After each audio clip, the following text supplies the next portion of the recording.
Okay, so Barbie, your meeting to start. Yes, as acting chair, we'll welcome everybody to our first public board meeting of January 2025. Thank you everybody for joining. We have quite a full attendance here. I'm going to start by welcoming our newest board members, Harold, Ashwini, and Diego stepping in for Kevin.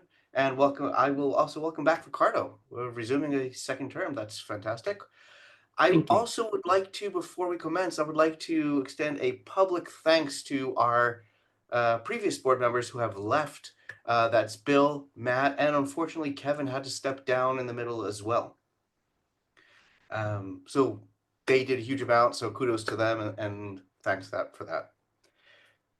I'm going to do a quick call to order, do a quick name call.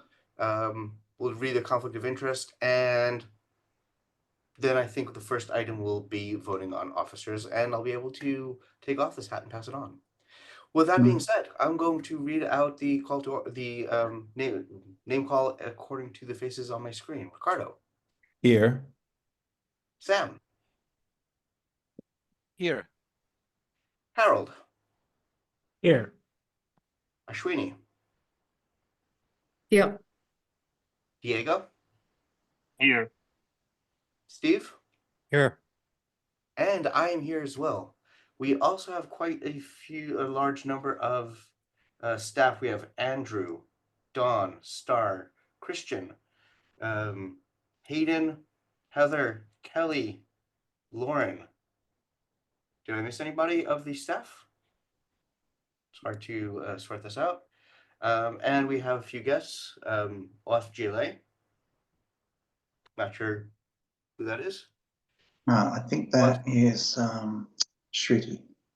Oh, yes, Shruti. That looked familiar. It's fantastic. I see Matt and Izar here as well, and Allison. Fantastic. Thank you all for joining. I will remind everybody, especially the board members, that we are a nonprofit and we have a whole bunch of regulations and antitrust concerns that we need to comply with. As you know, we do have board members from individuals from all kinds of organizations, competitors and all that. And as you know, OWASP is vendor agnostic. OWASP and the board must always abide by applicable antitrust and non-competition and competition laws. We need to avoid any kind of conflict, whether perceived or actual, whether it's a conflict of interest, antitrust concerns, US laws, federal, state regulations, etc. And we're all are going to follow the published agenda according to Robert's rules. As always, if we need to change it, we need to vote on that. If any of the board members do have a conflict of interest, you must disclose that either now at the beginning or as we get to a specific topic. You might need to recuse yourself from any kind of voting or discussion, depending on the topic, and we'll figure that out when we get to it. So please do disclose if we get to that. Okay. Moving on, unless there's any changes required to the agenda, want to call for a vote of the approval of minutes. I assume, and I'm going to specifically talk to the new directors that were not present at the previous meeting. We need to read into the minutes from the December meeting. Has everybody had a chance to review them and make sure that they're aware of what actually happened? So I'm going to vote to approve the minutes from December 2024, according to the names in front of me. Ricardo? Yes. Sam? Yes. Harold? Yes. Ashwini? Yes. Diego? Yes. Steve? Yes. And a yes from me as well. Minutes are approved unanimously. Excellent. Thank you. Can we return to January? Andrew, I think we should probably go and do the officers and come back to the reports because we're still waiting for charity CFO to arrive. Yeah, indeed. And that should all happen with the new officers anyway. We also need to read in the e-vote that happened between the December meeting and now. because we had a director, specifically Kevin, that had to step down in the middle of his term. As is customary, the board voted to replace that director, and as is customary but not required, we took the next runner-up from the most recent elections, who was Diego, and this vote passed. We don't have the results here. The Andrew, results coming, I'm bringing them up now. Can you put the actual results in afterwards? Yes. So there was one abstain and a 83% pass. That is a pass. Yes. That's 5 out of 6 directors, of course, voting, which absolutely approves Diego. Welcome to fill out the remainder of Kevin's term. Okay, so I'll make sure that's actually in the agenda, sorry, in the minutes, and I'll confirm with the new secretary once that's voted in. Okay. Our first real item of business is to elect the chair, and we have a motion in front of me that I am sponsoring, a motion to elect the chair of the board of directors. We have one person that stepped forward, Ricardo. Does anybody else want to nominate themselves as chair of the board for this year? Ricardo, are you still nominating yourself? I am. Wonderful. In which case, I will sponsor this motion. Resolve that the 2025 chair of the board of directors is elected as Ricardo Griffith. Sam, are you seconding that? Yes, a second from me. Dawn, you had a comment? Nope, Sam answered. I needed the second. Okay. Thank Yep. you. That's a second. Wonderful. Does anybody want to discuss this? Does anybody have any questions for Ricardo before voting on this? It is customary to challenge the chair before accepting them blindly. Now, interestingly, half the board, I think, has worked with Ricardo for the past year plus, and knows what he can do, knows how well he can run this. And I'm very glad personally that Ricardo has stepped forward to take this over. Having been the secretary in the past year, definitely have a mind for how to run the meetings, definitely know how to, thank you, Ashwini, how to do this. I have lots of questions that would apply after he is chair, so I'd like to open up for the rest of the board, and then if not, then the rest of the meeting. Questions or challenges for Ricardo on how he will be chair, especially those who know him less.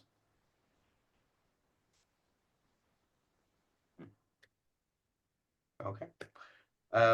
Anybody not from the board, staff or community that want to step forward and challenge him? Yes, Andrew. I'm not going to challenge him. I just want to actually say that Ricardo is a very safe pair of hands. I've worked with him over the last year on various matters and found him to be extremely professional. And so I definitely support this nomination. Thank you, Andrew. I will May point I out. say something as well? This is Shruti, by the way. Yes, Shruti. I'm totally aligned to what Andrew said. Really happy to have Ricardo as the chair, and I'm sure we will have good working relationships from the OWASP Education and Training Committee.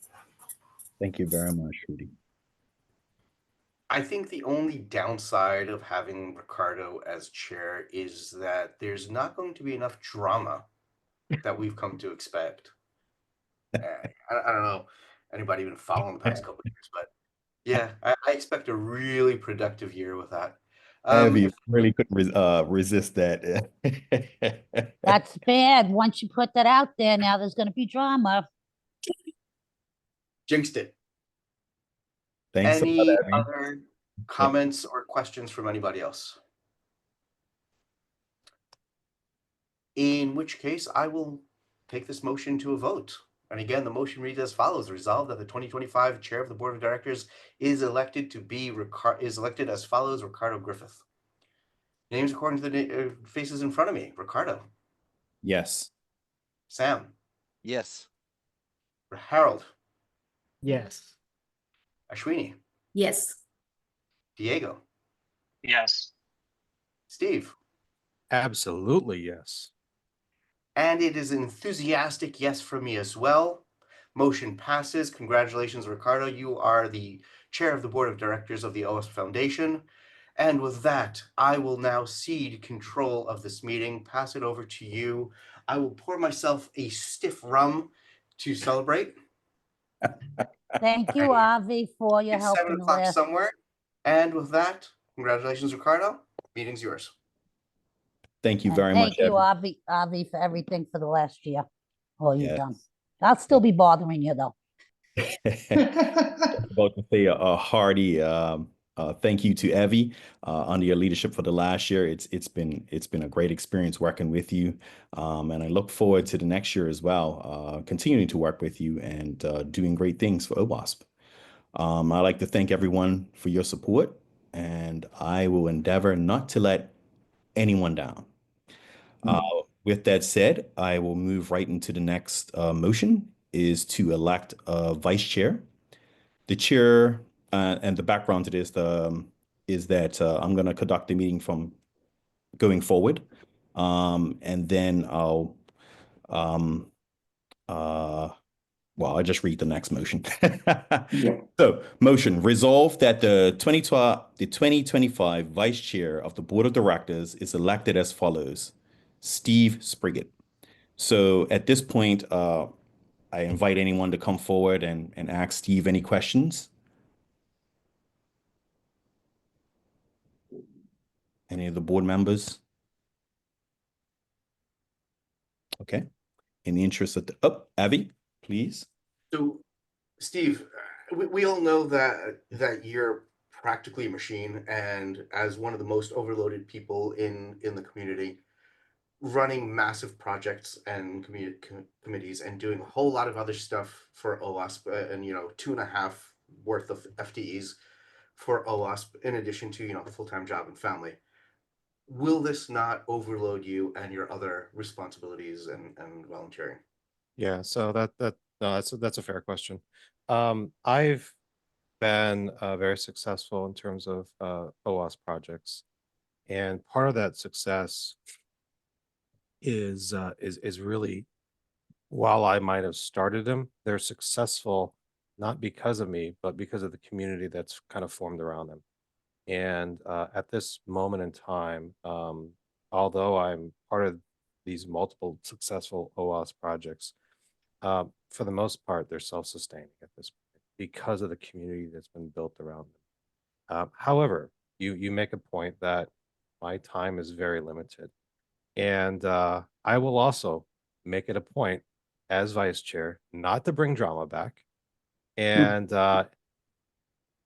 yeah, we don't want the old leaders list. Let's not go down there. And I will make it a point that if called up to lead meetings in Ricardo's absence, I will absolutely ensure that we remain focused on getting things done.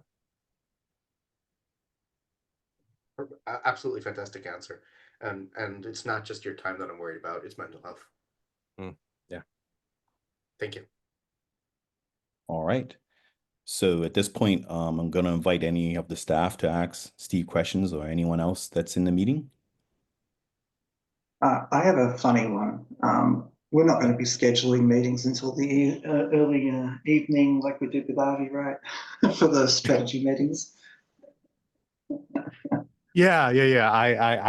I can, Andrew, I'm up late at night, pretty much every night. Mhm. So if you want to catch up sometime in the your mornings, actually that's going to be your afternoons, actually. Yeah, I wasn't so worried about that. I'm more sort of being joking about the fact that Avi used to schedule us right to like 6:30 on the strategy meeting days. Oh yeah, we no, definitely. I will not be doing that to you. Thank you. It's a joke, by the way.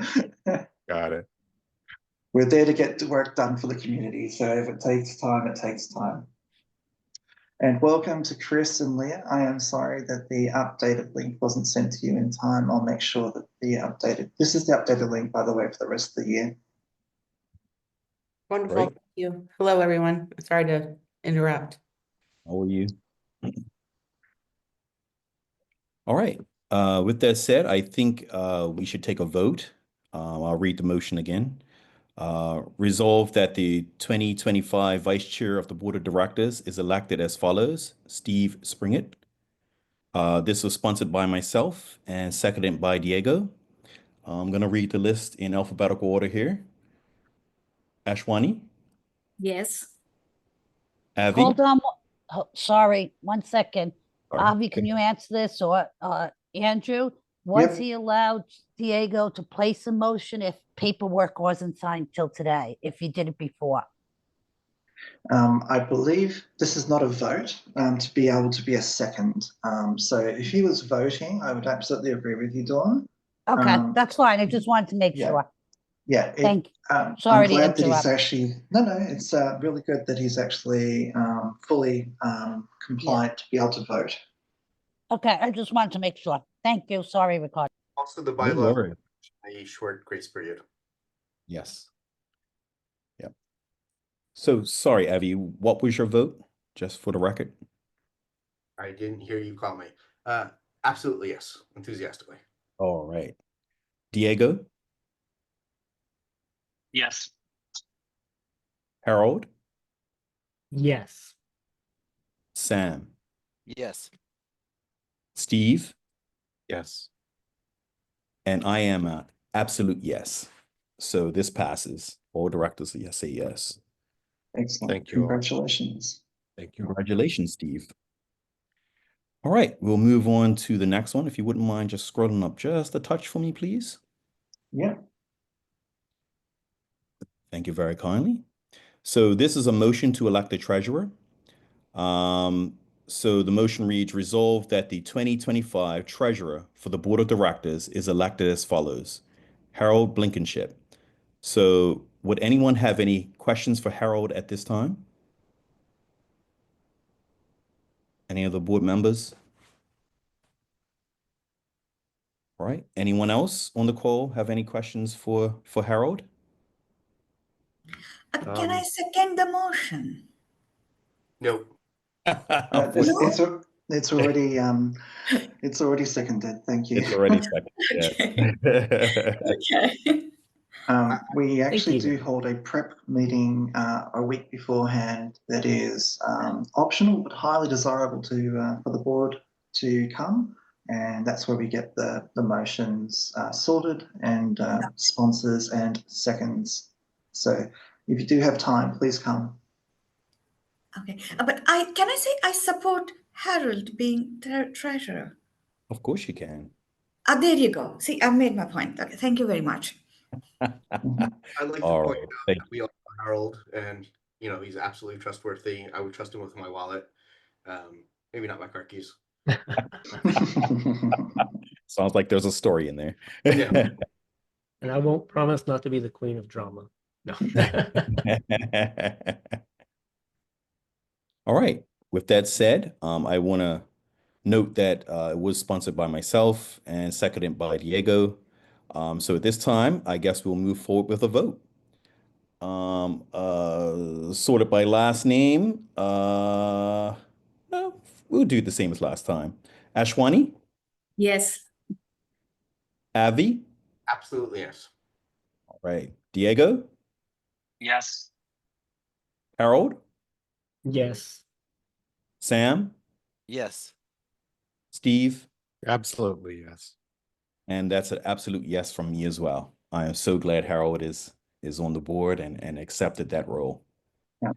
No, So Harold, congratulations, and I Thank will you. organise a finance meeting that goes every 2 weeks, and I'll start getting you onboarded for our bank accounts and other things, so you can get the approvals in Jira. That's going to be your fun for this year. And Yes. Bill.com and everything. Yes. Thank you. right. Okay, and I think this is the last officer. We'll move on to the next one. Is the motion to elect the secretary. Once elected, the new secretary will assume the role of secretary for the remainder of the meeting, collecting minutes from the previous secretary, which is myself, as necessary. The motion reads, resolved that the 2025 Secretary of the Board of Directors is elected as follows. Sam Stepanian. I hope that's how you pronounce your last name. Not quite, but it will do. Okay, my bad. I will learn how to pronounce that correctly. The sponsor is Harold, and I am the second. Are there any questions for Sam at this time?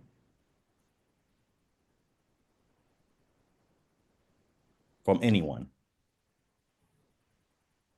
I just wanted to point out that we're going to be establishing a policy review committee, and I hope Sam will be an active part of every single one of those conversations. He's absolutely stepped up for the committee's policy review, which we're about to kick off. Absolutely. I support it wholeheartedly. All right. I think you'll do a great job as well. So very excited. All right. Well, if there's no questions, I'll go right into the vote. Ashwini, Yes. Avi, Yes, definitely. okay. Diego, Yes. Harold, Yes. Steve. Oh yeah, yes. It's a yes from me and Sam. Yes. Okay. So it definitely passes, and I'm very happy that you're now the secretary. Ooh. You can relax now. I'm gonna type Yeah. up all the notes. I'm never taking another note again. Okay. I'd like to return in terms of this. Oh, by the way, congratulations, Sam. Thank you. And I'd like to return to the executive reports and the finance report. Would that be possible? Absolutely. Thank you, Andrew.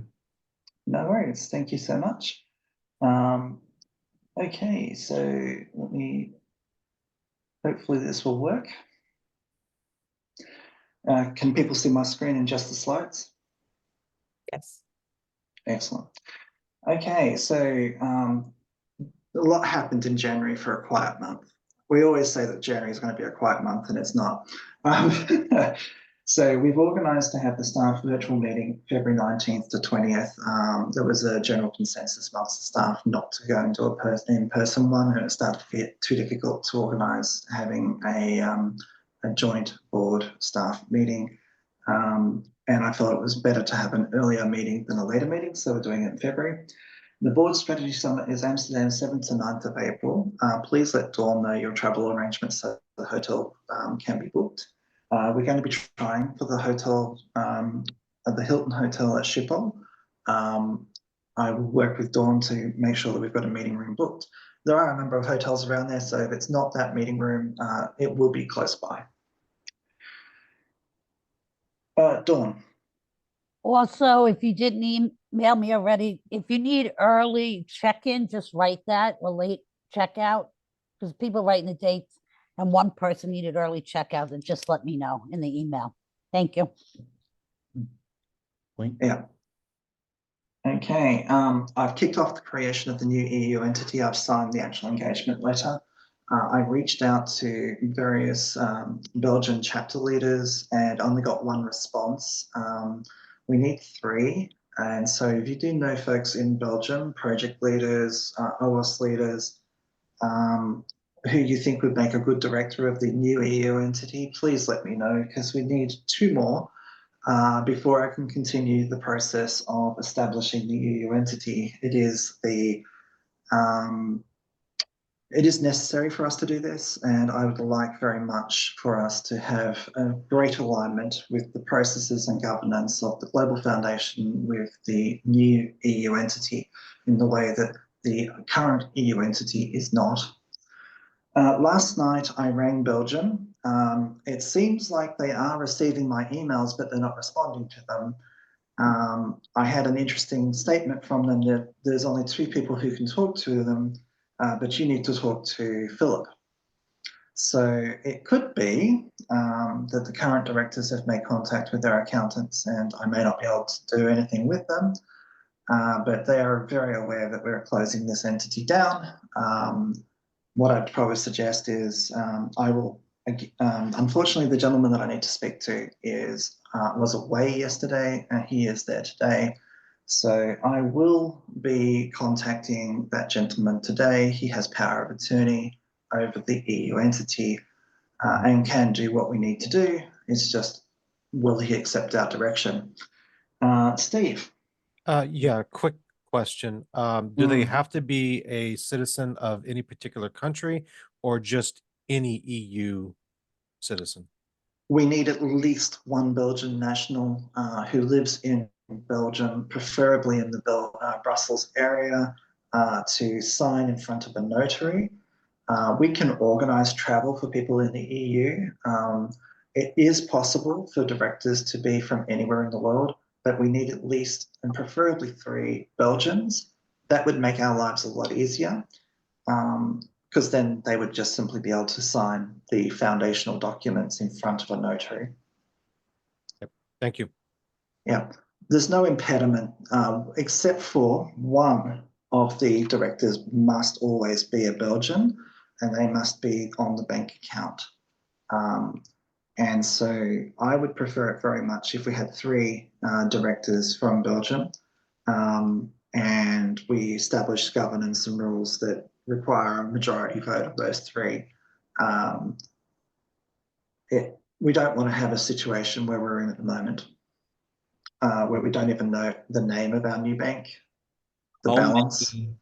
Sorry to interrupt, but how many are from Belgium right now of directors that you have on your list? 1. Just 1. Okay. Yeah, I asked 5 and 1 responded.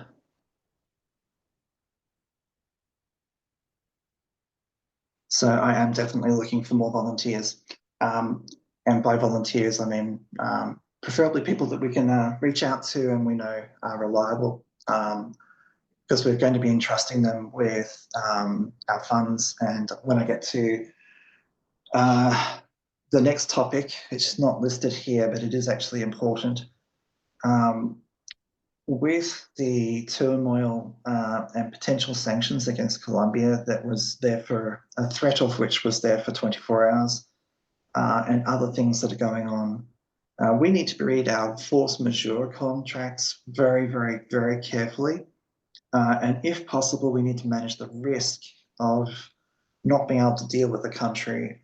My proposal is that non-US contracts are signed out of the EU.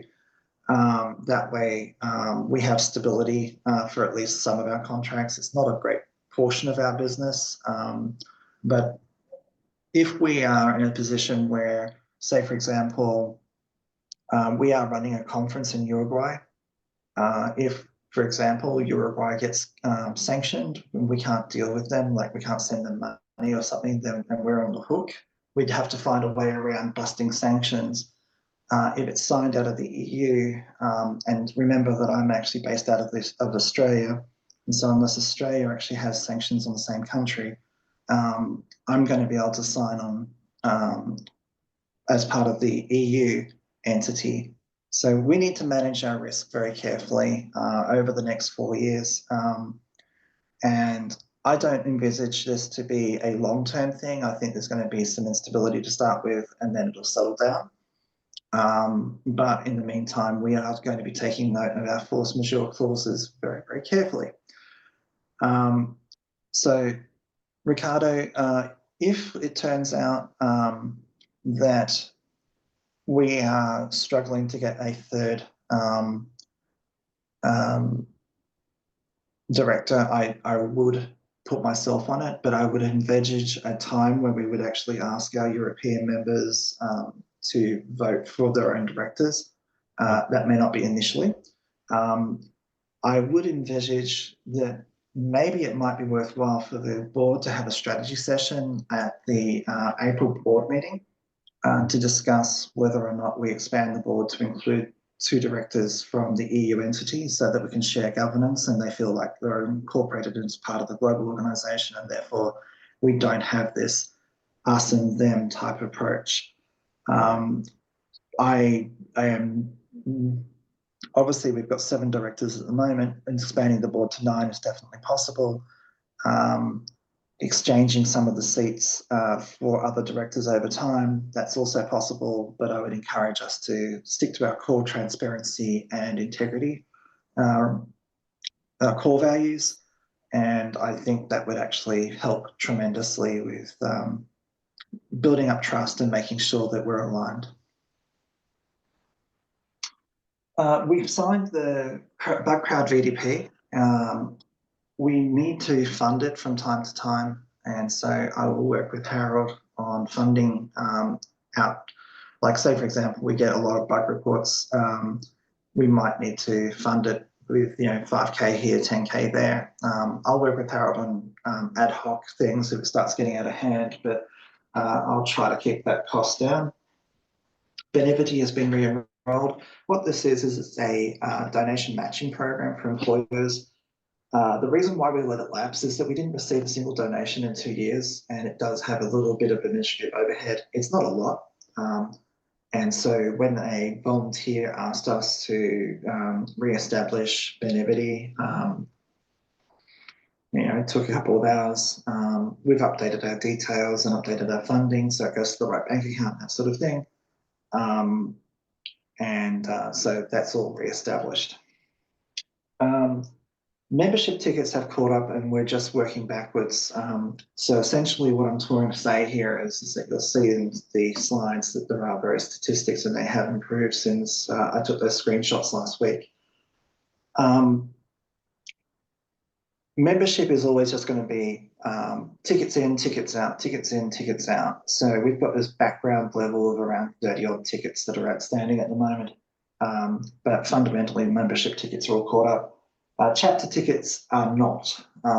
What I've done this month is I've asked Dawn to focus in on accounts receivable and for Hayden to concentrate on chapter tickets and communicate with the chapter ticket holders to say when will we actually get to the tickets. Avi. Question about Benevity. Is there a way that we can let the other leaders know that, hey, there's a great option as long as you're doing this anyway? If you're eligible, then just go ahead and register this and we'll get paid for your work. So Benevity is a employer donation matching scheme. So some of the largest employers in America actually use it as a way of identifying foundations you can support through your payroll. So we can do some communications around that, and that's actually a good idea. So let me just do some comms with the membership on Benevity, because it's not just leaders, it's also everybody. Benevity. For those not familiar with it, basically we could get paid for every hour of volunteering that somebody does to OWASP. Great program. Yeah. So there was some concern that Barcelona.globalappsec.org wasn't present, and the URL for the Barcelona event was strange, weird, and long. So we're going to be doing some SEO, and in Barcelona.globalappsec.org now goes there, and we'll be making sure that it appears on our website very shortly. We'll be doing more mail outs and whatnot with the community. I believe, Lauren, correct me if I'm wrong, we've already been doing that for some time, like doing mail outs to our community. Yes. Okay, yeah, Ashwini. Yeah, I have a couple of questions on the slide. So about Barcelona Global AppSec, we're not calling it EU Global AppSec, right? It's going to be Barcelona Global AppSec. The board in 2023 or 2024, it was early in the year, a while ago, asked us to rename the conferences AppSec EU and AppSec US again. So its branding on the actual website is AppSec EU, but because of the way that we've actually held AppSecs in the past, we've been giving them the city name, and there was a request for Barcelona.globalappsec.org to be the actual URL that we could put in chapter slides and things like that. So that's the reason why we've done it that way. But going forward, our branding for the Global AppSecs will be Global AppSec EU and Global AppSec US. All right, thank you. Another question I had was around the EU entity. So when are we expecting it to be fully functional? I need directors. There's a lot of, I can't even start the process of identifying what our bylaws and whatnot will be until I have directors. And so that's sort of like holding us up. The actual process takes about a month once you've actually got all the paperwork signed. So I'm not envisaging this taking terribly long. We do need it for our VAT reasons. We do need it to do things generally in Europe. We've had a lot of problems with our previous entity not being functional. And so a lot of the lessons that we've learned from that will actually go into improving the governance of this particular one. And we need to get that right. I'd rather spend a couple of extra weeks getting that right at the very beginning than having the literally weeks and weeks and weeks of work that I've done over the last 2 years with the current EU entity for a non-functional entity at the end of the day. Makes sense, yeah. Yep. So as much as I want it to be alive tomorrow, we need directors and reliable directors. Thank you, Okay, Andrew. no problems. So operations, chapters was reassigned to Hayden. And so, yeah, there was a lot of tickets that were closed with help of Dawn. Thank you, Dawn, for putting the extra hours in as well. And so we will do our previous process with chapters until such time as we can get Glue up to do things. So Star has an update on that in a later piece of business, so we'll talk about that then. Yeah, all the documentation is in the team drive for anyone with chapters who needs to look at it. Yeah. Just step by step. Yeah. So Chris, I'm going to hand over. Let me just make sure you're a co-host.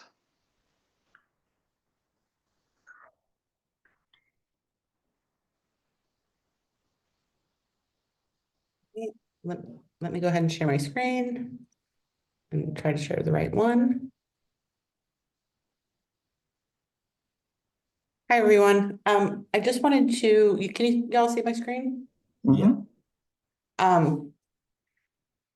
Wanted to start off, I don't know if you spoke about the budget earlier, Andrew, but I did. We've got an item in business for it.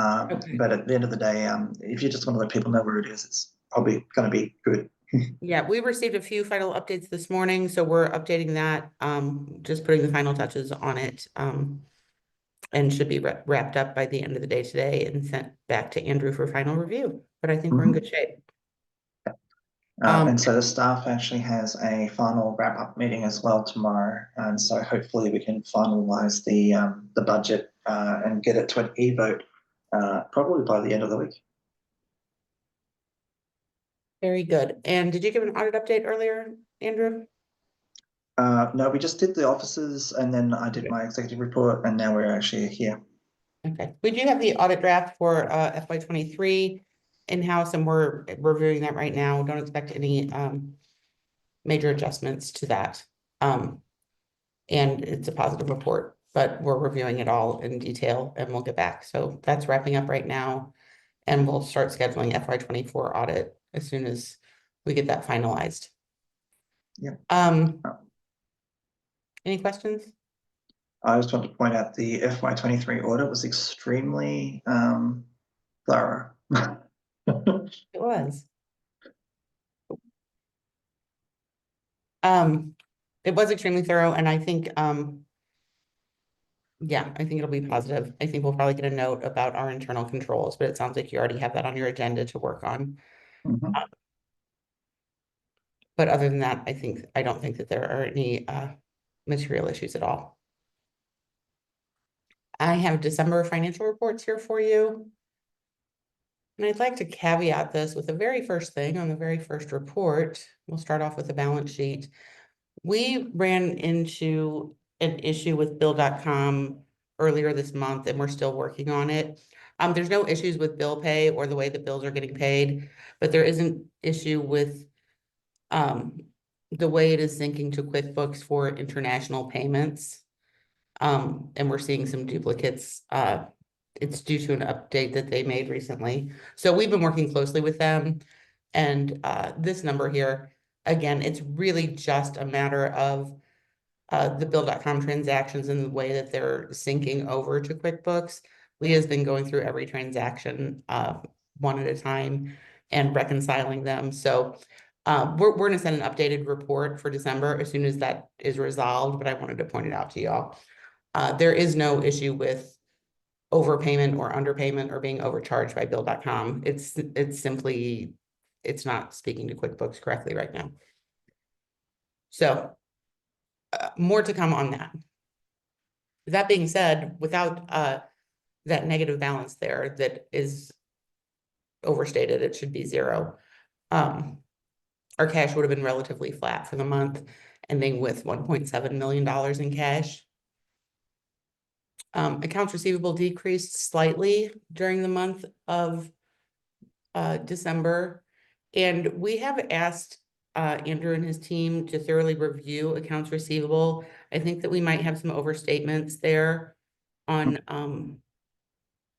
specifically maybe on sponsorships, and his team's working through that we might have recorded that potential sponsors might have asked us for quotes, and it might have been recorded as an actual receivable that they didn't commit to.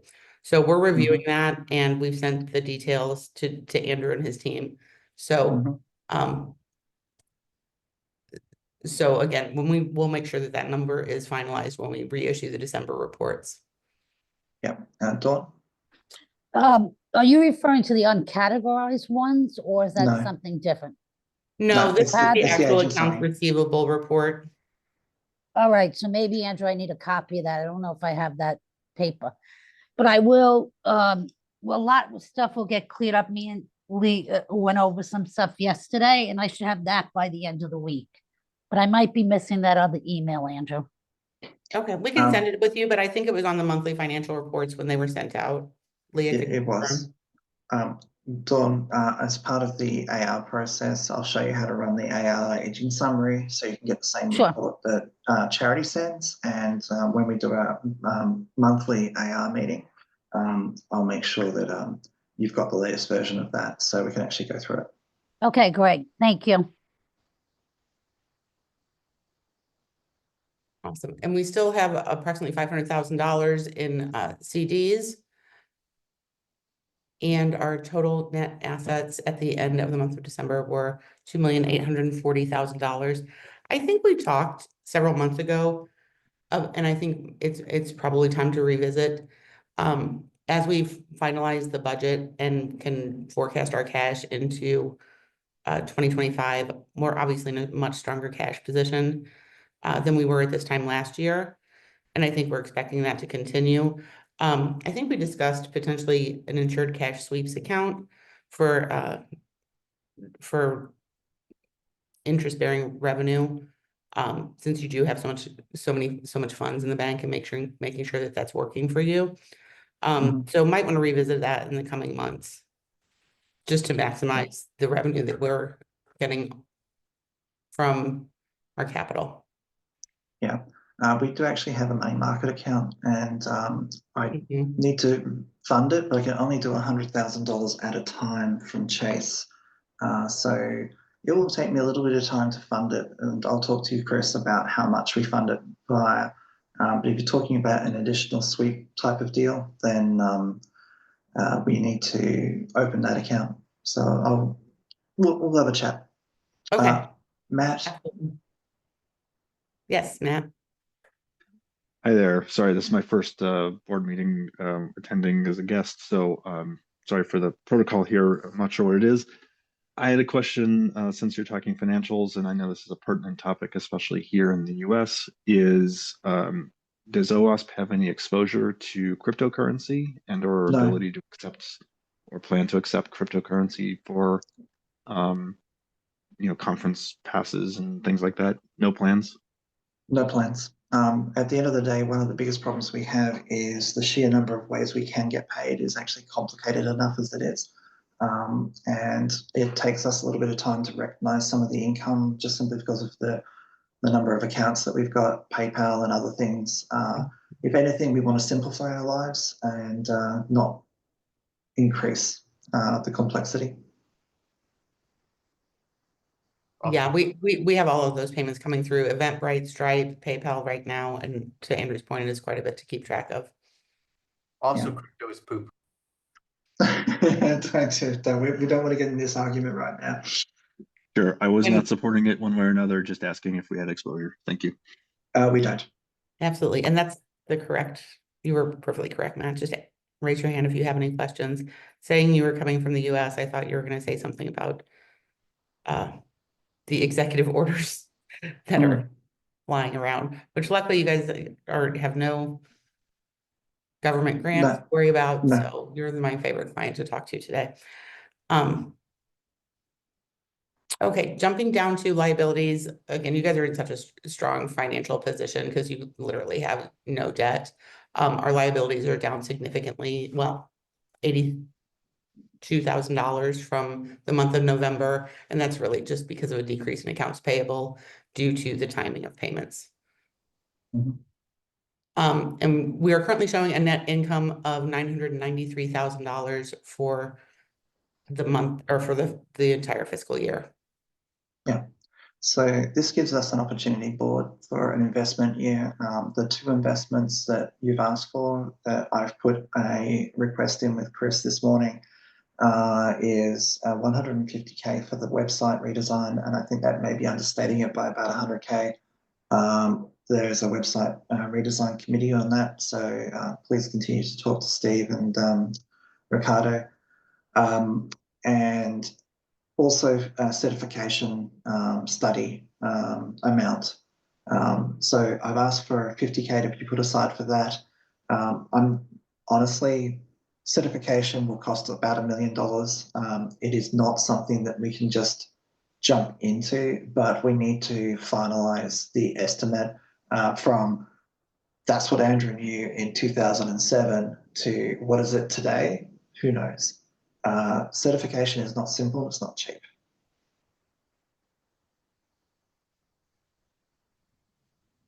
So I think you sent me those notes to add into the budget, so you guys, I'll let you guys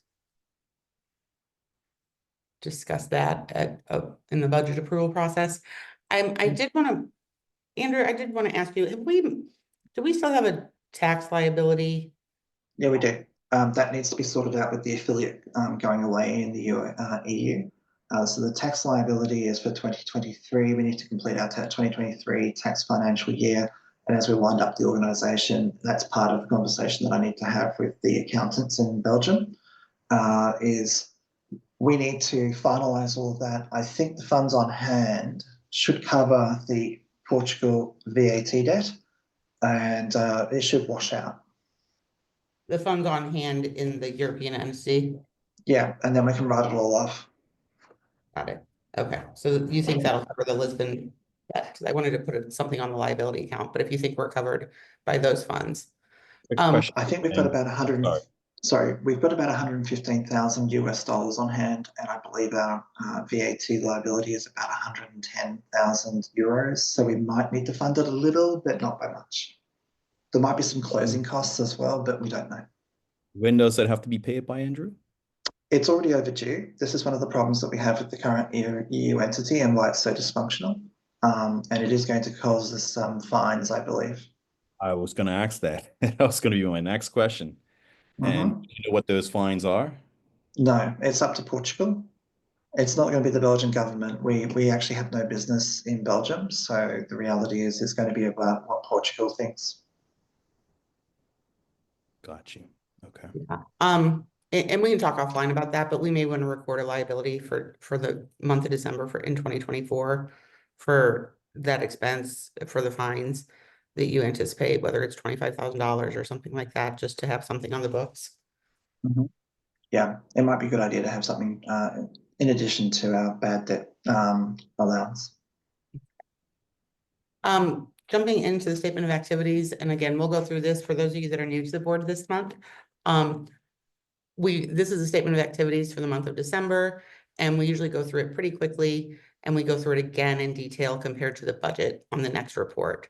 So the next report has the same information, just a little bit better detail.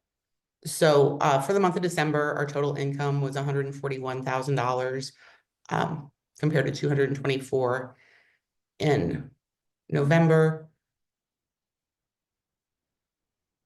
And our total expenses for the month of December were $150,000 compared to $341,000 in the month of November. And in November, we were seeing conference expenses particularly still coming in. So you can see conference expenses is where we really fell off. The rest of our monthly expenses are pretty, and we anticipate, and they're pretty consistent throughout the year from a payroll standpoint and other operating expenses. We really see the big fluctuations in project and event related expenses. So our total income for the month of December, we lost $8,766. And our total income for fiscal year 2024 is currently at $993,000. So, and this is the report I was talking about. So we have all the same accounts as we were looking at on the profit and loss statement just a minute ago, but we're looking here at the year-to-date totals versus, which is the total year since we're looking at December, versus the year-to-date budget. So from a revenue standpoint, you can see we exceeded our revenue expectations by $1.2 million. And most of that was related to conference sponsorship. Conference registrations came in almost exactly where we anticipated them. And training was slightly under where we anticipated. Well, it was under where we anticipated, but really overperformed in conference sponsorship dollars. Also, just want to point out that corporate supporters, we did set an aggressive goal for 2024. This was a big increase from the prior year, and we exceeded that as well.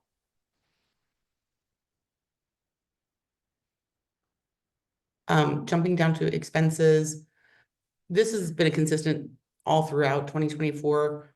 We have been over in outreach. I think we've learned some lessons, and we'll be correcting the budget this year on that, but over in swag and in community outreach travel as well.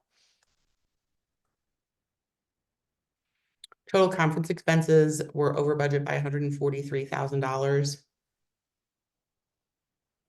And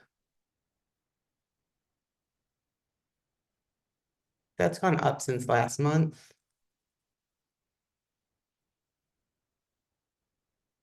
I think we're most of the overage appears to be in venue expenses. Yeah, we had an increase in the food and beverage, and we've had a similar increase this year as well. So the other day I signed an addendum, so hopefully the budget actually takes that into account. I'll ask Lauren. That's one of the reasons why we need to finalize. Yeah, and there's been a lot of back and forth looking at 2024 actuals as we go over the budget and seeing where we missed and where we were over anticipated and where there were savings. So hopefully, we will be better this year. General operating expenses, we are over in that by $48,000. And that's largely due to software and internet dues and subscriptions. Yeah, we had a surprise with Slack billing us $30K, and obviously we picked up Glue Up as well. Local chapter expenses over by $11,000. Personnel and payroll related expenses, we were under budget by $52,000. And again, project expenses, we did not budget at this level last year, and we are this year. There's been a lot of work going into budgeting the projects. So I expect this to be much more on track for 2025, but total expenses were over by $310,000 basically for the year. Largely related to summits. Mhm. So revenue exceeded goals by $1.2 million. Expenses exceeded our budgeted expenses by $487,000.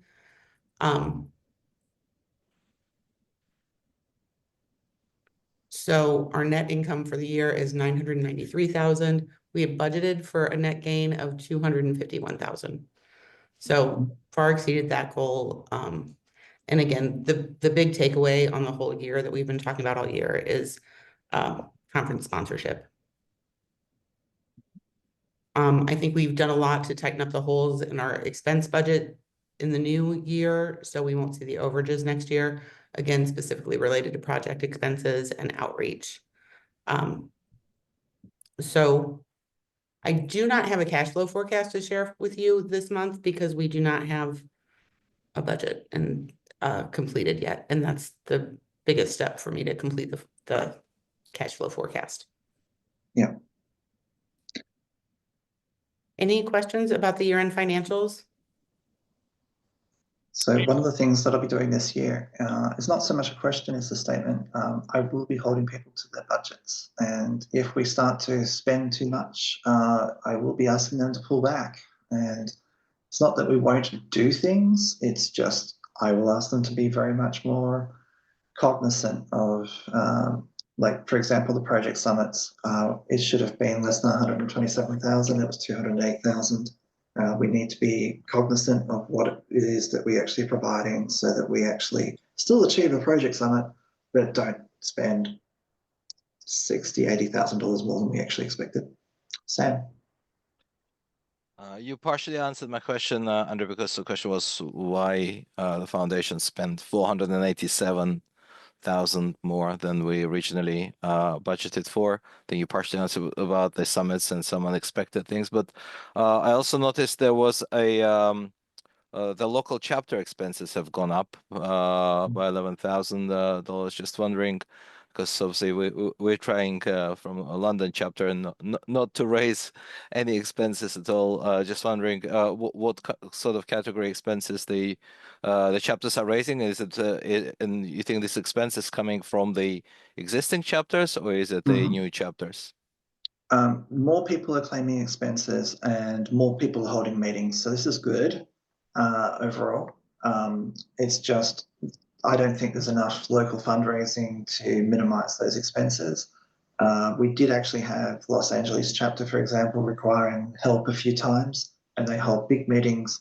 We need to be a little bit, I think honestly, we need to work with the chapter committee to make it clear to people that if they have expensive meetings, they need local sponsorship to pick up those costs. It's just one of those things that we can't have lobsters and steak dinners for everybody. We need to make sure that we're actually providing a meeting first and foremost, and refreshments second. We're not an entertainment business. Okay, thanks. All right. For me, I just want to add that, I would like to see the uncategorized a little less and get those into the proper slots so I can get a better picture of what's really happening. When I look at those uncategorized reports, that's a lot of money in there. And I kind of want to know what the others are too. I noticed there were several others with not huge amounts, but some amounts in there. It would be great if we can get those categorized as well. Or even that's some explanation of what they are. Yeah, that's something that we need to keep up with like they are every month. And I think part of the problem is that maybe we don't do it early enough in the month to be able to reduce the total figure as it's reported. Because charity CFO reports are dropped on the middle of the month. So the 15th of the month or thereabouts. Yeah, so our process is, just so that you all understand, on the 1st of every month, we reconcile all of your bank accounts and everything we see that comes through every bank account and credit card account on the 1st or prior to the 1st. On the 1st of every month, we send out a list of uncategorized expenses and income. And but if we need that back by the 5th of the business month, and then we have to start producing financials.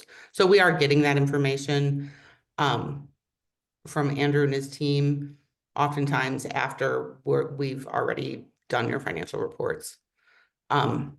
So, you know, it's a timing issue with all of our clients, larger clients who have a lot of credit card expenditures and a lot of expenditures the way that you do really have a hard time with that deadline. But obviously we don't know what we're missing till the 1st.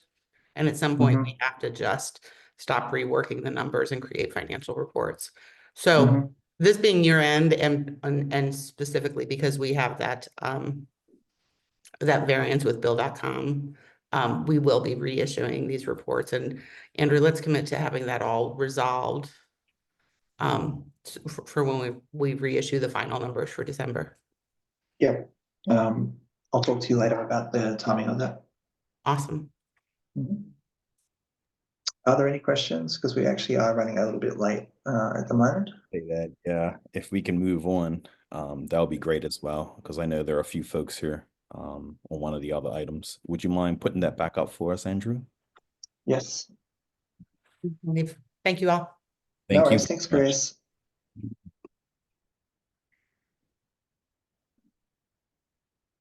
Okay, you should see the discussion of the 2025 budget, but first things first, we've got the Education Committee status update. All right, Shruti, do you want to present the Education Committee's status update for us, please? Sure. Okay, can I share my screen, please? Yes, 1 minute. I'll make sure that you're a co-host. Thank you very much. It's GLA University, make co-host, and yes, stop share. Go for it. Okay, thank you.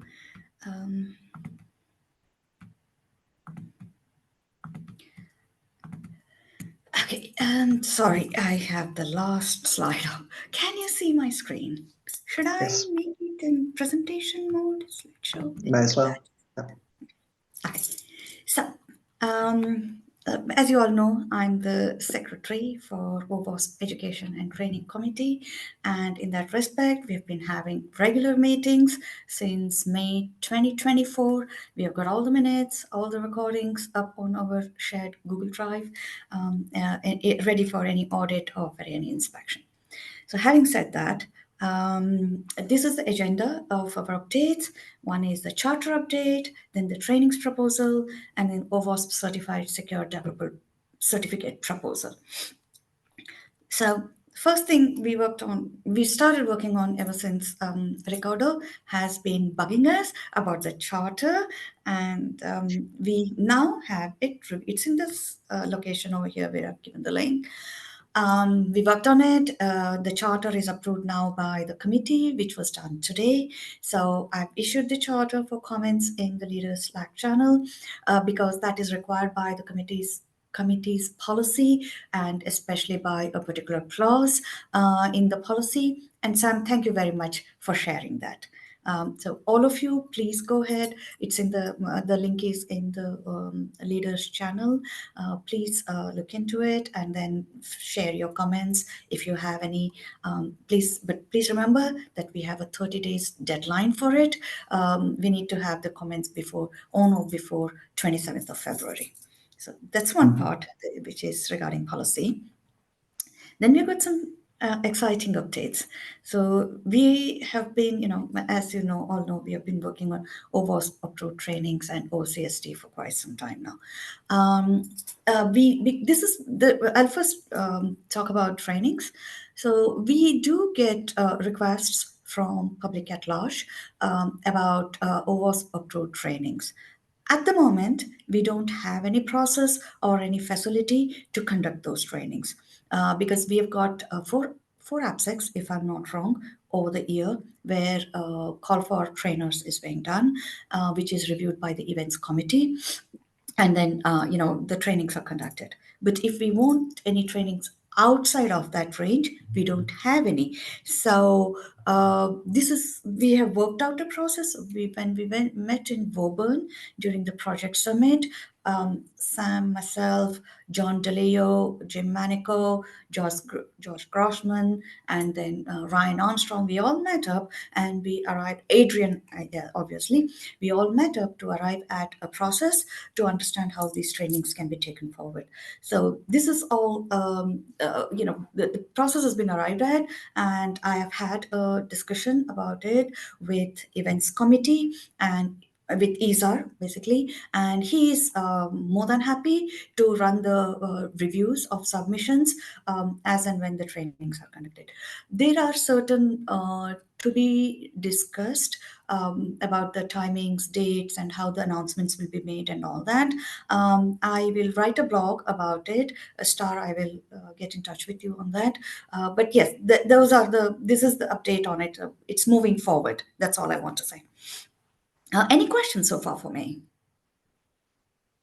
No, not from me. I just have I'll a take it as question, right? So I think it's a great initiative. When there's a request for training, is it going to be like, okay, what if somebody comes for a threat modeling training? It's only going to be threat modeling, or is it going to be like a 2-day full training? What is it going to look like? Are we flexible around accommodating these diverse requests, or is there a specific framework or format for these trainings? So the way AppSec call for trainers is done is there are a list of topics announced. It wouldn't be for one particular topic. It would be for several topics. So those would be announced, and then there is a process for it actually, which, as I said, I will draw out in the blog, but nonetheless, for the benefit of your question, these topics, then we would call for trainers, and then the trainers would submit their submissions. The reviewers would review it. So it's not for just one particular topic. It would be for multiple topics. But yes, we would collect them all together. So is there an SLA in terms of how soon somebody should reach out to us for training? Because if we were to... It'll follow the AppSec training guidelines. Okay. There are all what the questions that you're asking are those points. See, that's the reason we are actually collaborating with the events committee, because the process already exists. But So we are just widening process. it. We're not tweaking anything for these approved training outside of the conference. We are adding some points over and above, because there are some legalities that are involved. We need to make sure that we don't have any conflicting clauses regarding GST. Keep me honest over here, Sam. There are some tax liabilities which we need to make sure we're not liable for, and we still need to arrive at how we are going to issue a certificate for completion. So as I mentioned, there are some to be discussed points, but the update over here is that we have been discussing these points for quite a bit of time, and now we have got a process to move forward on this one. That's the update, actually. Waiting to hear for more updates. And we're going to write a blog. I'm going to write a blog on this one. Great. I see. Any Steve other questions? Steve has one. Sure. Yeah, just real quick. You kind of, I think you kind of answered it, or at least alluded to the fact that it's still an ongoing point of discussion, but completion, right? Status of completion. I would, has any discussions been had about any kind of social aspect to that, potentially using Credly or one of the other things that you can promote, like on LinkedIn, for example? No, not really. Actually, I had put in the whole process over here. Then I thought it would be an overkill if I were to write the whole process. So I removed those points. Maybe I should have left them in. But no, we really need to talk about how we are going to announce the call for trainers, because as of now, they are bundled up with AppSec. This needs to be outside of AppSec. So that's something which I believe I should be talking to you, Lauren, about it. Lucky you. But yeah, it'll come a little later. And I'll have a chat with you as well, Star, and then we can arrive at how we can make these announcements adjustments on OWASP site or outside of OWASP site. We have to work that out. So that's one thing that's pending. Let me And just the second one is, let me just how make do one we little statement. We will take a question from Star, but I do need to push this thing on because we have a few more items to go through. So, Okay, Star, if you so have a question, could we get the I question? can and then- wait. It's okay. You I sure? can just, yeah, it's okay. It's not. Okay. I'll chat with you later on this one, Star All right. and Lauren. Yeah. Appreciate So that, Star. continuing my, thank you, Ricardo. I'll continue my update. So I have this as well. So this process has been, it's put in place, and then it's been discussed with the events committee. We just need to iron out the few things, and then we'll see how and when we can make it operational. So that's all I wanted to mention as an update. And then the OCSD, I listed down the whole points. So there are a few things that will involve in creating the OCSD certificate. So first one, it has 3 streams. One is a certification, which is, we have worked out 2 levels now. Foundation, which is language neutral. And the second one is, we'll have a certification language based. So initially, we'll work on the foundation, which will be language neutral. So we still need to work out whether labs need to be included and decide on how the pricing needs to be done. So that's still there, outstanding. And then this is all going to be based on a book of knowledge. It's not going to be called a curriculum or anything. And we already have a project created in GitHub to start developing the book of knowledge. And we are in discussion with a couple of people on how we can update that. So the second point is about the questions which you may have. So questions would be code-based because developers are supposed to work on code. And then we are thinking about you having volunteers and education committee, but then this is always open to discussion as to who all we can accept exam questions from. And the third point is about sorry, anybody have any questions? Yes, sorry, just really quick. Ashwini asked, is the name of the certification finalized? We haven't done a trademark search yet, so no. Okay. And then we've got the continued professional education. So we have a requirement for CPE for the developer to be a member of OWASP Foundation. Member, yeah. And then we need to have a requirement for them to attend at least one global OWASP event or one local OWASP event. Because if they're not coming and understanding how the security is progressing, then it's going to be challenging as to how well they are really integrated with the security community. So that's another point. And then, of course, we have to still work on the membership fees versus accreditation, how that's going to be. What's the renewal process? And I know we need to put together a budget proposal as to what all we would need. I also have an outstanding action to go to Prometrics and then discuss how the exam can be conducted and what's the pricing for that and all. So these are my updates. I also like to share that we are going to track all these activities on monday.com so that you all can actually log in and see an audit trail of how the activities were tracked to closure and where we encountered any kind of a blockages and how we resolved those issues. This is all I have. I know we are running short of time, so I tried to condense it as much as possible. If you have any questions, I can take them now if there is time, or ping me on questions on Slack or email, and I'll try my best to respond to those questions. Star, did you want to ask a question now or no? You sure? All right. Great. Andrew, would you mind putting up the agenda again for me then, please? Yes, sure. Thank you very much, Shruti. We appreciate that.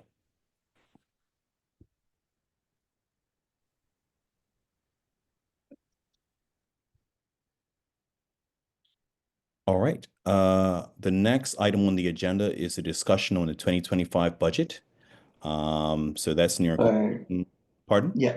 So just really quickly, we've already discussed it a fair bit, but I just want to give the boards a head up. We're very close on it. I just want to make sure that the targets are reasonable and that it's as balanced as we can. For those of you who've worked with me in the past, and unfortunately we actually don't have a previous treasurer on the current board, you'll know that I try to be conservative in our expenses and our income. I'd rather end up the year with quite a large surplus than a big surprise with a big loss. That's not going to be fun for anybody, because it gives us the opportunity for investment years in the future, which is what has happened in 2024. It gives 2025 the option of actually doing a bit of investment. And at the very least, we want to do a website redesign, and it's going to cost us a fair bit of money. We couldn't have done it unless I had been conservative. So generally, when you see the budget, you might go, well, that's not very aggressive or whatever. I'd really prefer it to be conservative, especially in this current environment, than potentially have to worry about what are our expenses. Our biggest expenses are staff, and I don't want to lose any staff. We have capabilities because we have staff. We actually do our mission because we actually have money. So again, so that's where we're at. I want to get that to you for an eVote this coming Friday. That I would recommend heartily taking the full 7 days to discuss and vote towards the end of that time, rather than just approving or rubber stamping it. Okay. Yeah, I'm looking forward to that. Maybe even a discussion at the next meeting or a vote at the next meeting. If it that. So moving along, we have a Star giving us an update on the Glue Up chapter support and status of the chapter support program. Star. Hey, so Andrew covered the core of kind of current state of chapters in his earlier update. I just wanted to add that Glue Up is almost there for chapters. It's going to require intervention from the actual service provider to modify their backend because of how their permissions work and how intertied they are into the events side of world, and the financial side of the world. So we are apparently hitting a unique use case in the way that we're set up. I find that incredibly hard to believe, but here we are. So it's just really important to get it right and to get it as flawless for members as possible, and to create an experience that they're happy with. I can say we did launch communities, which is like an in-between. It's a place to congregate. It could be the future replacement for some of Slack, at least the community side of Slack. And approximately 1,300 members navigated to that without any intervention or socialization or anything, and started talking within Glue Up. So that's in the leaders chapter, or I'm sorry, leaders community within Glue Up. So it's a big platform with a lot of functionality, but we're not where we need to be in terms of getting it set up correctly, and we're working on it. Yeah. So the hold up for the start and for the board members is, if you give people events privileges, they have the same privileges as the event staff. They can see financials, they can change our global AppSecs. So we're not happy with that particular type of configuration. We do need to get them to make some changes and provide a less privileged event mechanism. Yep. And that's even for free events. So I couldn't even just do it that. Yeah. Realistically, that's not stopping us from processing chapters. We've processed approximately 40 or 50 tickets for chapters thanks to Dawn's efforts. That is now transitioning to Hayden. There is actually a documented procedure for that will go up. Is Glue Up available to individual members now? Yes, it is. That went live in November. And if you'd like help getting onboarded, I'd be happy to share some of the other documentation, Steve. It's already providing a far more accurate membership number. And so if you've been looking at the slides, you'll notice that our membership numbers have gone down quite a lot. As we go through the full 12 months of the cycle, we'll get to an accurate member list at the end of the 12 months. I'd much rather have an accurate number of members that reflects the amount of money that we actually receive from the community, the number of complimentary memberships that we're giving out, our renewal rates and other things that we've never been able to previously surface without a lot of manual processes. This actually gives us a lot of insight into the renewal habits of our membership base, and we can start targeting them for marketing and things like that. that we were never able to actually gain insights on before without doing an awful lot of work in Stripe. The reality is that having a proper association management platform was the right thing to do. The previous system definitely held up. It's just, it wasn't really designed for that marketing aspect. It wasn't really designed for having a single source of truth. It was very distributed. It worked. It was very low cost, and Harold did a lot of work on it. So Harold's very, very familiar with how the previous system worked. That's still how we do chapters. So we won't be going away from the old system entirely, but GlueUp has taken over membership, individual membership completely. Okay. Thanks for that. Are there any questions from anyone before we move on to the next point? Take that as a no. Yes, Ricardo. Oh, I do oh, have a question. sure. I entered to the GlueUp to see how the integration is working. I see that active members is not showing the current membership. They are only offered the option to acquire the membership. In my case, for example, I enter there, I have the member time for lifetime. It's not showing up on the site. Right. So I can certainly look at your use case or your situation directly. They actually had to handle the lifetime membership attachment as opposed to what I did. And I've found a few that for some reason they're just not there, but they're there. So I'll take a look at yours, meaning like it's a two-pronged issue, and I don't want to take up too much time. But lifetime is there. You can buy lifetime, and if you are a lifetime member, you should see that in GlueUp. That I can say factually.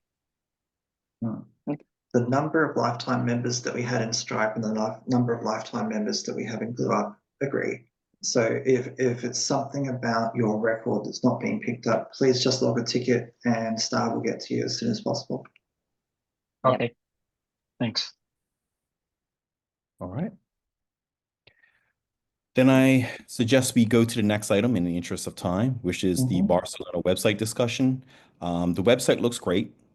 And I think that, Lauren, are you there? You're going to provide us with a quick update on the marketing activities with this discussion point? Is Lauren still there or? Yes, she is. I'm here, I was on mute. There you go. Do you need to present, Lauren? If we could just go to that first slide, I think that will give just a great overview, so people can kind of follow along. But we don't have to if it's. No, that's fine. We can do that. Yeah. Great.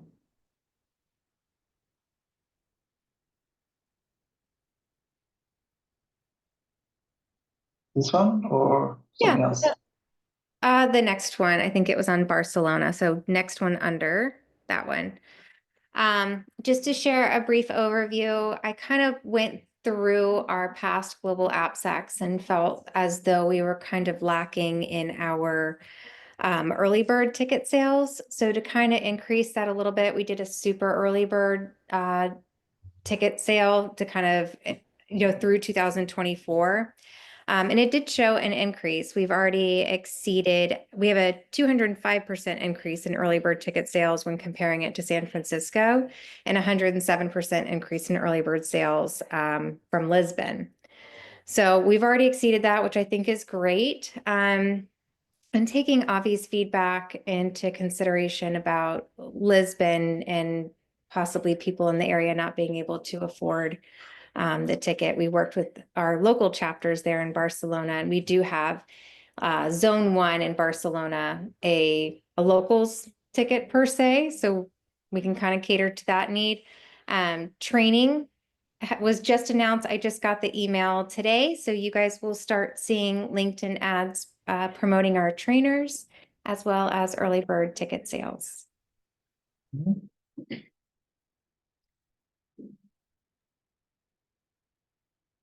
That's great.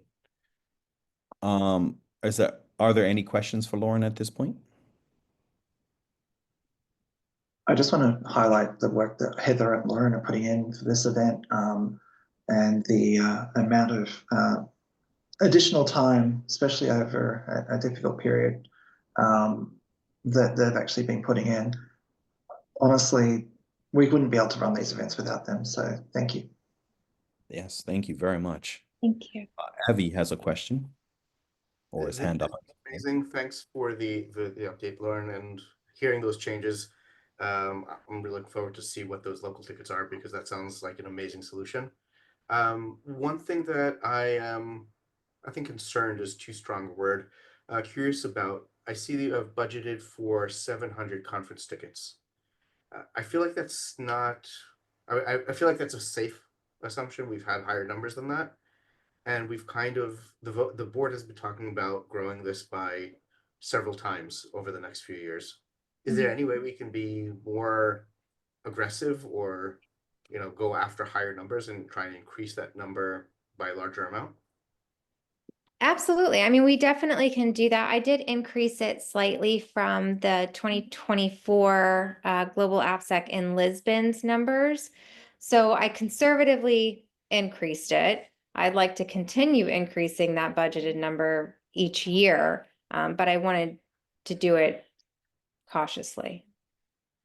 We actually have room for, I believe, Lauren, it's 1,200 attendees is our max. Is that right? Yes. Yeah, so we do have room. And I think at the end of the day, the main thing is that we need to just manage our food and beverage so we don't end up with the situation we had last year where the food and beverage wasn't sufficient. And we had to do some emergency catering. So yes, growth is wonderful, but we'd like to get it in the first part of the year, and we're seeing that right now with the early bird sales, and hopefully with the local sales as well, when people will come and say, yep, I'll do that. I would really like to see that we max out that number, similar to what happened in Lisbon, that we kind of hit our limit and kept growing. Having to turn people away is a good situation to be in, and then grow to a larger venue the next time. Because at the end of the day, we profit not from attendees, we profit from sponsors. Sponsors will pay more and come more in hordes when we have larger numbers. I've said this before, but for a global AppSec event, 700 is, well, you said it best, Lauren, is conservative. I like to be cautiously optimistic if we can. Yes. So I pulled numbers from our past global AppSecs in EU, and I have been increasing it based on what I've seen on the actuals. So this is higher than what we have seen. It's higher than what we have budgeted. But I don't feel as though it's wise to immediately say, okay, well, we had 600 and, you know, some 625 people in Lisbon. So I'm going to go ahead and assume that we're going to get 1,000 the following year. I don't think that growth, I don't have anything to back up that growth or that assumption. We're adding more things, we're doing more promotions, but so just to let you know, for example, with DC yesterday, I signed an addendum to increase the number of rooms, breakout rooms, and food and beverage to cover those for DC, just to cope with the expected growth. So it's not like we're not trying. The reality is that we're making sure that we've got adequate room for the people that we're expecting. Yeah, that all sounds fantastic, and you know, Lauren, what you're describing absolutely makes sense. Not just create numbers. My point was more to kind of plan out a way to get to those higher numbers and not just wait for it to happen. And you know, marketing and advertising, all that is good. Yeah, I mean, the marketing efforts, we're doing more with it. We're trying more, taking different avenues. I know we've also discussed outreach with regards to developers, and we've started taking the steps to our first initiative and doing that with Dev Week, which takes place in just a few weeks. So we're making the necessary steps to do it. And we're planning and contracting accordingly in hopes of growing this conference. That's everybody's goal. I just wanted a time check. It's 1/2 the hour. Yes, thank you, Andrew. Okay, let's move on to the next point. If you wouldn't mind putting back up the schedule again.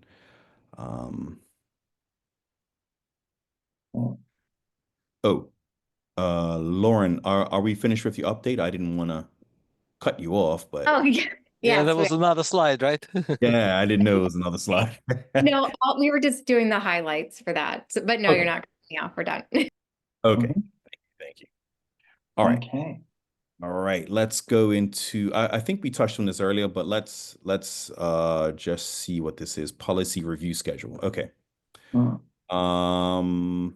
Yeah. So Andrew previously mentioned that we're putting together some people to review the policies. I've already been on a couple of documents in the past, and I'm on a current one about the committee's policy as well. I've asked Andrew to add Sam to that. Is there any other board member who would volunteer some time as well to review some of the policies, so that we can have some more eyes and more input on it? I will do so. Yeah, great. Thank you. Excellent. And Avi, great, awesome. Oh, volunteers galore. Yeah. And so, Avi, do you have a question or did you want to volunteer? Volunteering, sorry. I mean, Okay. That's how I took it. Mhm. No take backs, Abby. Okay, so last year we managed to do the Board of Directors Code of Conduct and the directors. We had some lawyers look over those documents, so that one's done. What I would suggest is the chapters policy has been in draft forever with the regional changes. Now that we've got Glue Up, it's ready. It's time. Let's get that one done. I'm going to suggest about a third of the overall policies are reviewed every year. Are there any highlights in this list that the board would like to look at? I think we already started the committee's policy, so Yeah. that's my pick for a good one, just to make sure that everything is clear and concise with that policy. Yeah.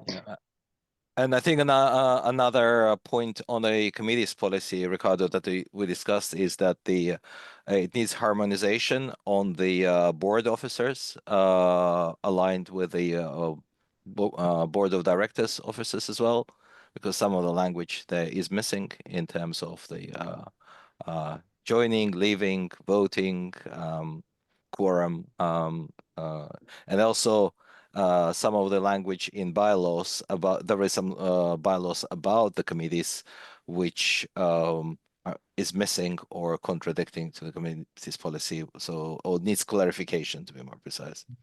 Yeah, I think we can so- come back and say that Yeah. we're going to need to modify the bylaws to match the reality is that committees that the Yeah. bylaws standard finance audit committees that every board should have, but And it I would doesn't like to, sorry, Andrew, go ahead. Yeah, we need to make sure that the existence of these other committees that are run by our community are acknowledged in the bylaws. And I think the committee's policy has a chance to go back to the bylaws and suggest some changes. Yeah, Avi? I'd like to propose that the existing committees that we have do a review of their respective policies as well. For example, the chapters committee should do a review of the chapters policy, the projects policy, committee on the projects policy, and so on. That's a real good idea. Submit those changes back to the board. That would be a great shortcut for us. Yeah. Absolutely.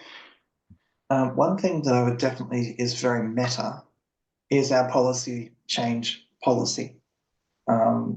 The reality is that the policy of implementation of bylaw or policy changes hasn't been looked at for a very long time. And do we still want to have just members providing feedback? Do we still want to have 30 days worth of feedback? What is the process for approvals? I do think that that's a very meta issue, and I think it would be very good to have that reviewed this year. Okay. Sam? Yeah, in terms of the policies that we need to review, in terms of priority, I would like to propose that apart from committees policy and chapters policy that we've already discussed, we also look at the membership policy, especially in the light of Glue Up AMS going live and the requirements for leaders to be members, and also clarification on the again membership joining, leaving. Also, the elections policy. I remember we discussed this in terms of the board candidate eligibility issue. That needs clarification. And also the next policy that I would like to propose for review is the force majeure and sanctions policy, because in light of the recent wars and conflicts, the force majeure policy was actually abused quite heavily when we have thousands of fraudulent registrations coming from obscure countries like Vietnam, claiming that they are from Israel, from Gaza, or from Ukraine, claiming free membership, so they could then abuse things like Google Drive and other OWASP members' benefits. So I think I want to point out Vietnam is not really obscure, but more to the point, the issue there, I don't think the policy was abused. I think the implementation of the policy was flawed. Didn't match the intent of the policy, which we did clarify later on. And with the new AMS, that should stop a lot of that. But I agree with your point of reviewing that policy anyway. Yeah, and Andrew mentioned at the beginning of this meeting about sanctions, and I think Colombia as a country was mentioned as well. Yeah, so and basically to see how we can align the policy more with the U.S. Treasury and OFAC sanction list, and harmonize the language in terms of what this sanctions will kind of impact they will have on the OWASP as a community, and also on our chapters and projects. Good points, and I think that's probably a priority. So I'm gonna ask Andrew if he wouldn't mind maybe starting a doodle to see when everyone has some availability. Also take Avi's point to go to the various committees to make sure that there's policies that relate to those, and get us some suggestions from them would be great as well to help accelerate things. I think that's probably the best way forward. Yeah. So that's 7 policies that we're looking at, and that's probably about a third. Are there any other high priority ones that we should look in 2025? Did we already mention expenses? We did not. Policy. That is an important one. Yeah. I see Ashwini pinged in the meeting chat project policy as well, in terms of the non-disclosure and some other ideas. If we use the committees to go through and ask them to review their own policies, that will then pop up. I agree. One of the things that we do is we ask board members, particularly the general board members, to make sure they're a member of a committee. And we've got many committees. Has this board decided on which committees that they would like to sit on them? Is that a discussion that we can have on the global list? Yeah, I think that's a discussion we can. But I think a few of the new board members may not be on a board yet. So I'm going to ask them right now, like, if they have any interests, and then maybe we can get them started connecting with those boards right away. So Harold, Shwani, Diego, just feel free to put out there. I'm on the events. You're in the events already? Okay, great. Great, Harold. So Star, I'll fill you in on how they're formed later. They're not hard to form, but at the end of the day, they do require the community and some leaders to step up.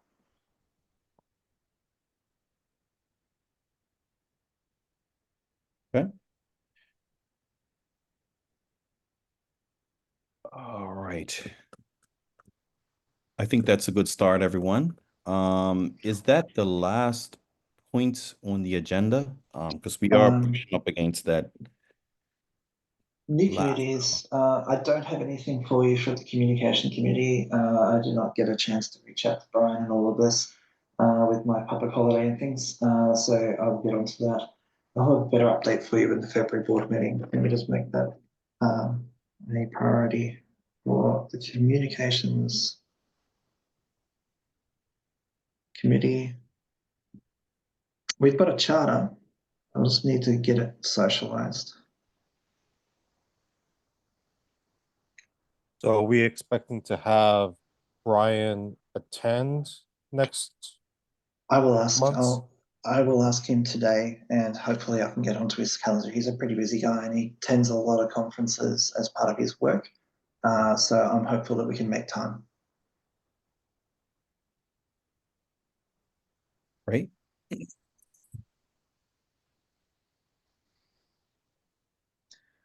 But in terms of information about the funding committee, I don't have any information. FYI, I have some volunteers working on a charter for the Diversity and Inclusion Committee. I'm going to iterate on that before opening it and socializing it.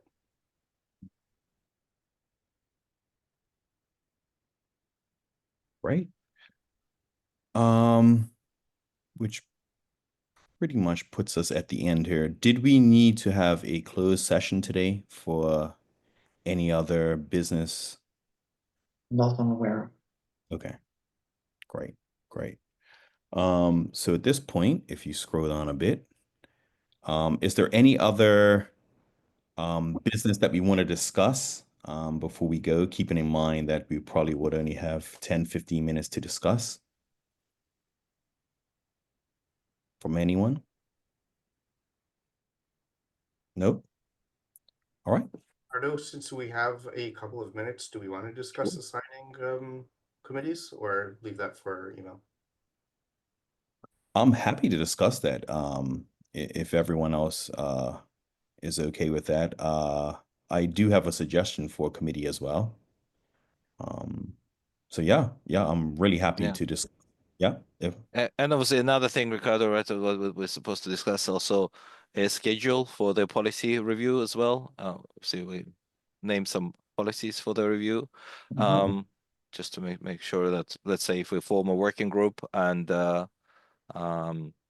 have meetings for that discussion, agree on those. I did ask Andrew if he wouldn't mind sending out a doodle to see when everyone has availability, and then we can get time going on to doing those. So I think Andrew has noted that, and we should be getting something soon. Yeah, shaking his head. Yeah, great. Yes. All right. So yeah, with the new committees, Avi, did you have a suggestion that you wanted to put forth? Yeah, I already dibsed diversity. Okay. I've been working with a few volunteers on the charter for a while. I'm just going to iterate on that if there's no objections to that.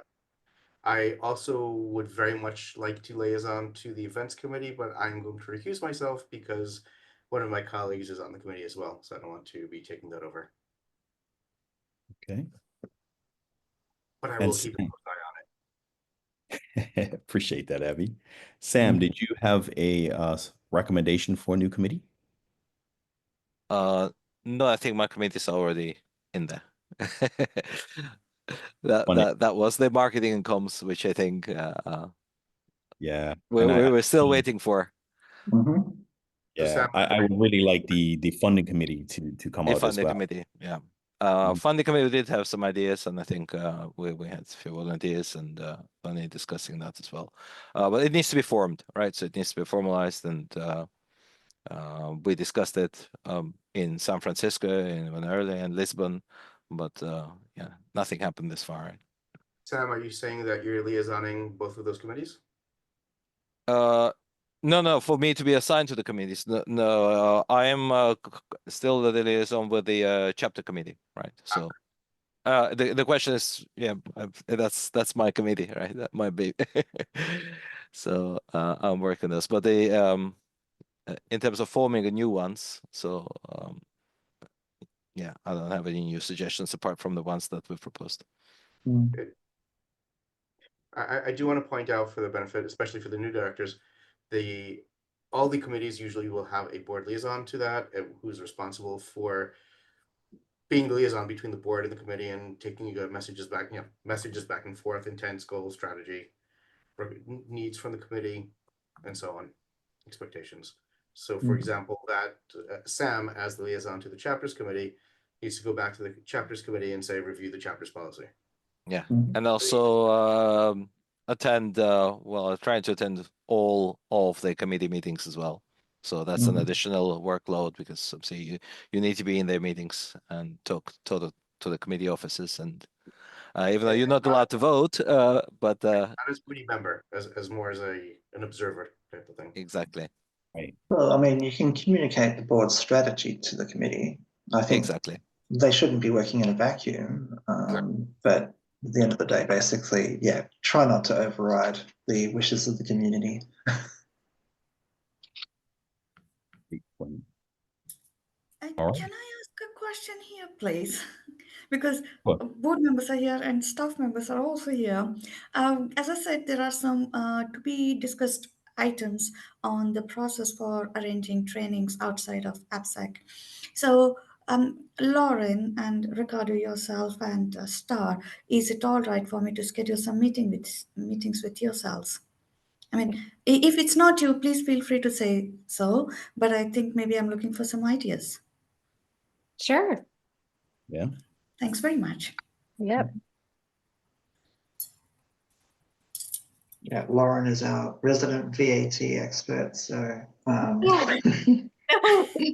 she can answer every question about every country's VAT. Yes, we really need to factor in the taxation bits because we discussed that at length in Woburn. So we really need some help on that. I'll schedule some meetings with yourselves. Okay. Thanks very much. Very good. All right. Anyone else have any more recommendations or any more questions? I will write to the global board list and for committee assignments, and so you can discuss the committee assignments. There's no need for a vote. There just needs to be a general agreement. You'll come to the meetings. Okay. Sounds good. Right. Keep an eye on time. We have about 10 minutes left. I'm gonna ask once again if anyone has any more comments, announcements, or any other business. I have nothing at the moment, but feel free to bring up anything else at this point. Otherwise, we will adjourn. Yeah, All right. from my side, just a quick update. Andrew, as you know, the NDC conference in London is this week, and I am due to go and staff an OWASP booth there along with Grant. However, we hit an issue because the swag, even though it has arrived into the UK, it has not yet been released by the customs. It's sat in customs in Stansted Airport since 17th of January. And this one doesn't look like it's going to be released. So yeah, I have a tablecloth and I have a few stickers left. But yeah, something to consider because you know, with the outreach to the developer conferences, I know we're planning a few more.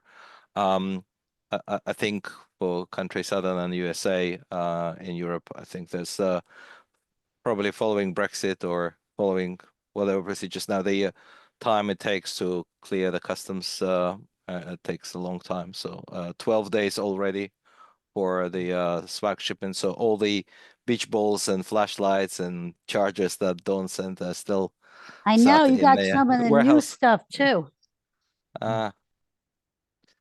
She did all the Um, paperwork. We've done everything that we possibly can do, Sam. I don't, there's nothing else to be done.